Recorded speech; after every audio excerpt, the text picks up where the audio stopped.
Stop the presses. Stop the presses. We actually have some big news in the real estate industry.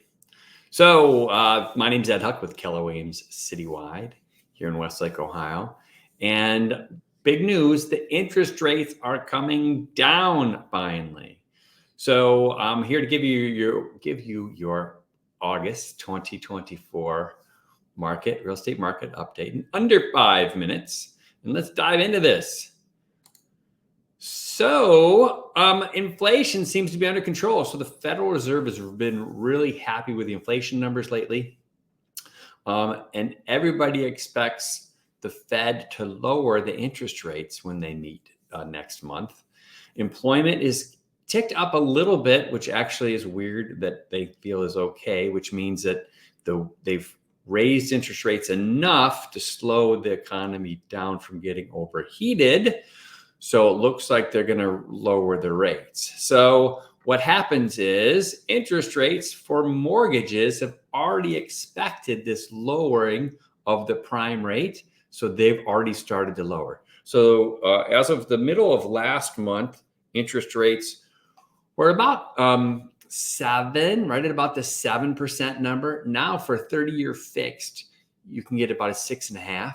And for a 15-year rate, you're under 6%, which is great to see finally. So that's great big news. So it's exciting to see that rates are starting to finally trickle down. Number of new listings is actually flat. So the number of new listings for sale this year to date versus last year to date is flat.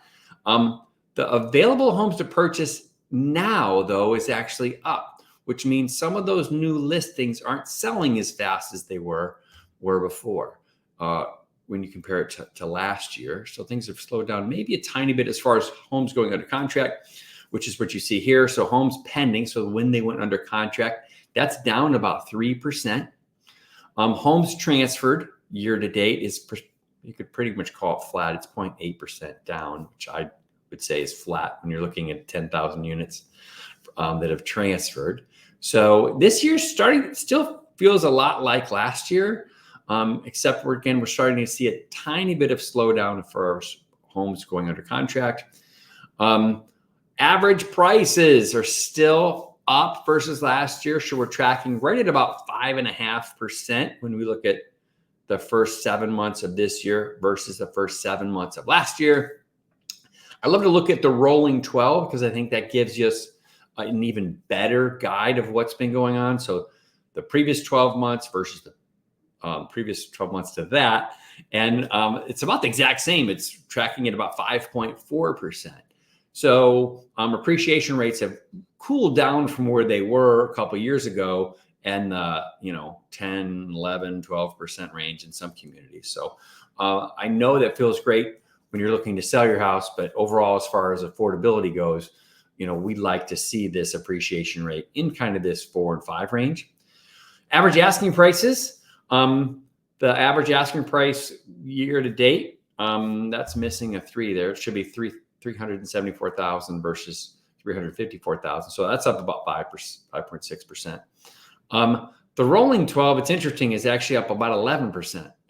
So sellers, what I see that is sellers may be getting a little greedy. That also does consider new construction because a lot of new construction is put into our MLS. So you will see that, and maybe that's what's pushed that number up, but we'll have to continue to see. But what we really like to see is the average sale price is ticked up about 5.5%. Days on market. So this actually saying things are actually selling a little bit quicker. But we're only looking at 2 days. So again, when you look at 39 versus 41, even though that is, about 5% down, I would still consider that about flat. Months worth of inventory. So what this still says, it's this very, very strong seller's market. It's currently taking 1.5 months for us to sell our total inventory we have available today versus last year was 1.4 months. So in review, mortgage rates are headed down. I can still tell you homes in great shape. or homes with first floor master bedrooms or ranches are selling very quickly. One of the last few listings we had, multiple offers, well over asking price. So the market is still hot for the right houses. If you have the right houses, there's still a shortage of new construction in the area. And, we look to see it's going to continue to be this way for a while. So if you have any specific questions, please reach out to us. We're here for you. If your realtor does not know this data, and most of them don't, sadly enough, please feel free to reach out to us. We'd love to help you out, and enjoy the rest of your summer. Take care. Thanks.